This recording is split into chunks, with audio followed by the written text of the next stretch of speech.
Hey everybody, this is my 40-gallon Black Ghost knife fish tank, although we may be wandering around the room looking at a few different tanks while I have a little chat here tonight.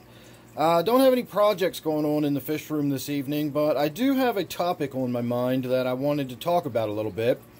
I've got a comment thread on an old video that keeps popping up that people keep adding to, and it all started by somebody asking me about how to find out how many nitrates and nitrites and how to check for ammonia and all this kind of stuff without buying a test kit. Now, I'm not really sure why they would want to go through great lengths to figure all this stuff out without simply going and buying a test kit, but the general idea was they were trying to save money by not buying the freshwater master test kit, which costs about $20 to $25, I guess, depending on where you buy it. And out of all the comments I've seen over the years from this thread from long ago, one comment that keeps popping up that stuck out to me is somebody said, perhaps a little less tactfully than I might have said it myself, but they pointed out that if you can't afford a test kit, then you probably can't afford an aquarium. And I tend to agree with that. It's like buying a car, but saving money by skimping on the speedometer.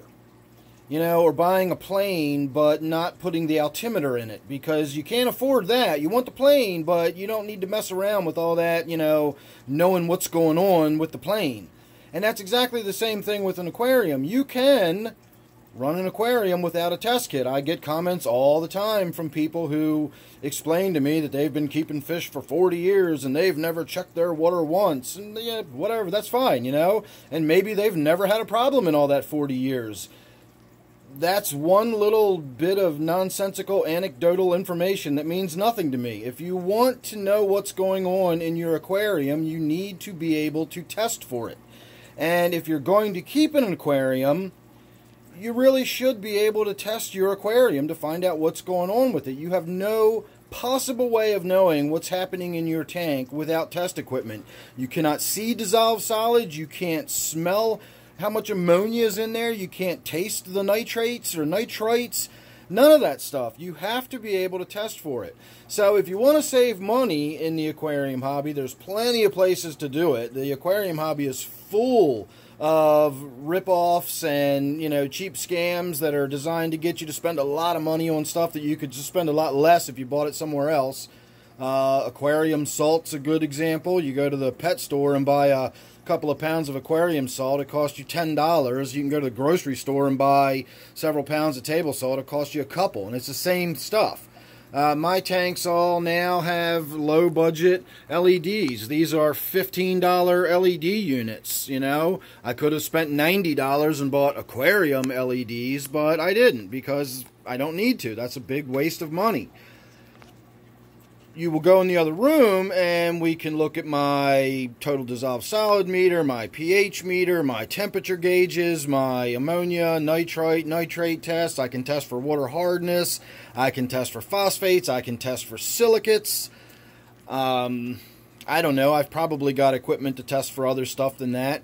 That's the important stuff. You need maybe not necessarily all of that stuff. I tend to be a little bit more experimental, and I tend to like to know a little bit more thoroughly what's going on in my tanks than most people necessarily. But the bare minimum, your nitrogen cycle, being able to test for ammonia, nitrites, nitrates, and your pH is just the basic parameters of, you know, that would be like going to the doctor and them just taking your blood pressure and pulse. It's just the basic information of what's going on in your aquarium. And all of that testing equipment together costs about $25 maybe, and that'll last you for, you know, again, you don't have to test every day or all the time or every water change.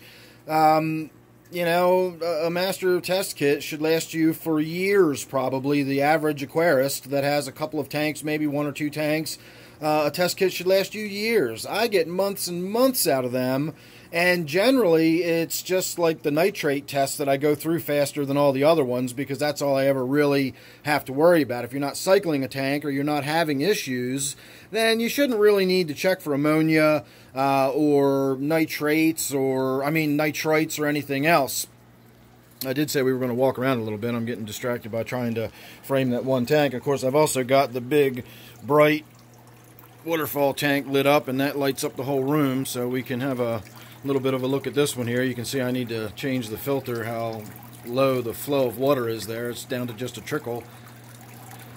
But getting back to the point at hand, I wholly and fully agree with that sentiment that if you can't afford to buy some simple test equipment, then you really probably should reconsider whether you want to get into the aquarium hobby at all. It's not an inexpensive hobby. It would be nice if just everybody could have a fish tank and keep fish and all that stuff, but it takes time, it takes maintenance, it takes upkeep, and it takes money. And one of the things you just need to have when you're running an aquarium, you know, unless you're one of those people that just insists that you can just tell by looking, you know, if you're a sensible fish keeper, you'll have some basic testing equipment. So when something's going wrong in your tank, or the water's getting cloudy, or you had a fish that died, or you're waiting to find out if your, you know, quarantine tank is ready for new fish to go into it, you need to simply be able to test it. And you can't test it if you don't have the test equipment, and you just need to just spend the money and get it. Another thing I get all the time is when referencing brackish water, I will have people constantly asking me for a recipe for how to mix this much brackish water to make it to this salinity, and so on and so forth. And you can probably find recipes online, and you can probably find the amount, and I can tell you a rough amount of what I use to get my water where it is, but I also know what my starting water is. I know that I'm starting with RO water. If you're starting with tap water,